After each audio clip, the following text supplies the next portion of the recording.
I've been thinking about this. There's something that's been going on for centuries. At one point, we had all of these great conquerors. Alexander the Great, Catherine the Great, and Peter the Great, and Genghis Khan, Attila the Hun, Julius Caesar! He kicked some serious ass!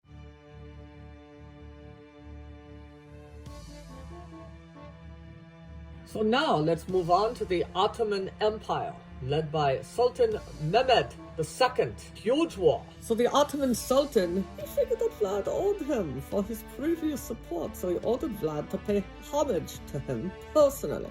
Instead, Vlad had the Sultan's two envoys captured and what? Executed by firing squad. No, impaled. Oh, yes. He had the Sultan's two envoys captured and impaled. Mehmed launched a campaign against Wallachia to replace Vlad with Vlad's younger brother, Radu. Was Radu supposed to be an innocent, lamb-like version of Vlad? What? I mean, they're all related and they're all insane. Why in the world would Mehmed think that Radu would be this great alternative? At one point, Mehmed sent 60,000 of his men into Wallachia with a ton of power and sophistication. Vlad's forces were only 24,000, but the small number was balanced out by Vlad's reputation in Eastern Europe for being a murdering madman who would stop at nothing to get the job done, and who would impale his victims and leave them impaled in rows like some kind of seriously twisted corn maze to scare the hell out of people. In 1462, at night, Vlad launched an attack from hell that resulted in 20,000 Ottoman soldiers and prisoners being impaled to create what was known as the Forest of the Impaled. Vlad tried to capture the Sultan at Targoviste during the night of June 16, 1462. He failed, but the Sultan and his army left Wallachia, so at least he got them to leave. It's probably like, oh boy, look what I'm up against here.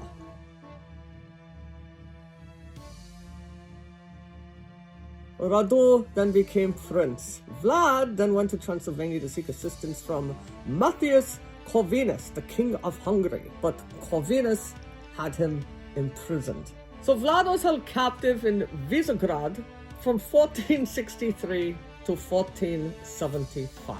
During his period there, stories about his cruelty started to spread. They only just started to spread. Having impaled 23,844 Turks was not enough to get the word out that this guy is absolutely an unhinged lunatic. He was finally released at the request of Stephen the Great of Moldavia.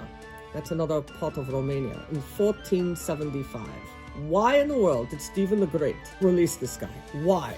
He fought in Corvinus' army against the Ottomans in 1476. I mean, yeah, there's absolutely no loyalty, but there's obviously no grudges either, yeah. Meanwhile, a guy named Basurab had dethroned Vlad's brother, Radu, in Wallachia. Oh, so that's good. That's good for Radu, because you know that Vlad's coming after him. Doesn't matter if it's his brother. Vlad and the Hungarian and Moldovan troops then forced Basurab to flee from Wallachia in November. Vlad was the Voivode for the third time. But like his time back in 1448, this rule would not last long.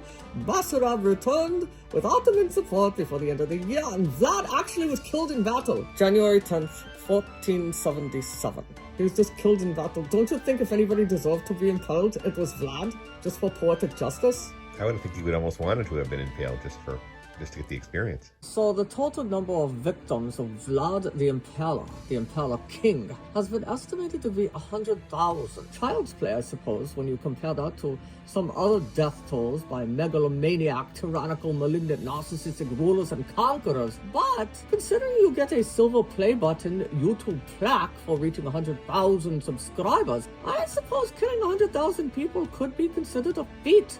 Many of these guys were killed in astoundingly cruel ways, and supervised directly by Vlad himself, putting them on spikes, dismembering them, even skinning them alive, boiling them alive in large cauldrons. And apparently Vlad liked to picnic in the fields where he impaled his victims. He got a reputation for drinking the blood of his fallen enemies in the belief that it would make him stronger. Likely not true, but people had this unshakable impression of him that made something like this not that far-fetched. Books describing Vlad's cruel acts were among the first bestsellers in the German-speaking territories. Vlad's last name inspired the name of Bram Stoker's literary vampire, Count Dracula.